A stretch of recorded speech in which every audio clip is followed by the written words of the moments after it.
আসসালামু আলাইকুম। অনুসন্ধানী বাংলা টিভির পক্ষ থেকে সবাইকে স্বাগতম। আপনাদের সাথে আছি আমি মসরু। সেতাবগঞ্জে নাহিন মেডিকেল স্টোরে চুরি, তদন্তে পুলিশ। বোচাগঞ্জ উপজেলার সেতাবগঞ্জ বাজার সংলগ্ন আপেলপট্টি মোড়ে অবস্থিত নাহিন মেডিকেল স্টোরে 26শে নভেম্বর 2024 দিবাগত রাতে একটি চুরির ঘটনা ঘটে। মেডিকেল স্টোরের মালিক মোহাম্মদ আনোয়ার হোসেন বুলু এবং মোহাম্মদ জিহান চৌধুরী জানান, দুর্বৃত্তরা দোকানের উপরের টিন খুলে ভিতরে প্রবেশ করে।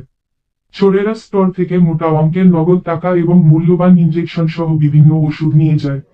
চুরির সময় চোরেরা সিসি ক্যামেরাগুলো ঘুরিয়ে দিয়ে নজরদারি ব্যবস্থা নষ্ট করে ফেলে।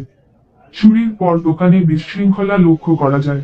ঘটনার খবর পেয়ে বোচাগঞ্জ থানার পুলিশ ঘটনাস্থলে উপস্থিত হয়। পুলিশ সূত্রে জানা যায়, ঘটনাস্থলে গিয়ে চুরির অনুসন্ধান করা হলেও তেমন কোনো গুরুত্বপূর্ণ আলামত পাওয়া যায়নি। এই ঘটনায় দোকানের মালিক থানায় একটি অভিযোগ দায়ের করেছেন। পুলিশের একটি তদন্তকারী দল, যার নেতৃত্বে ছিলেন এসআই প্রদীপ ও এসআই পরিতোষ, ঘটনাস্থলে গিয়ে পরিস্থিতি পর্যবেক্ষণ করেন।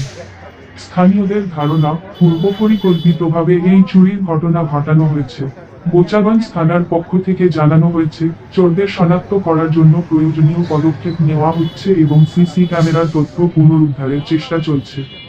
এলাকাবাসীর মধ্যে এই চুরির ঘটনায় আতঙ্ক বিরাজ করছে।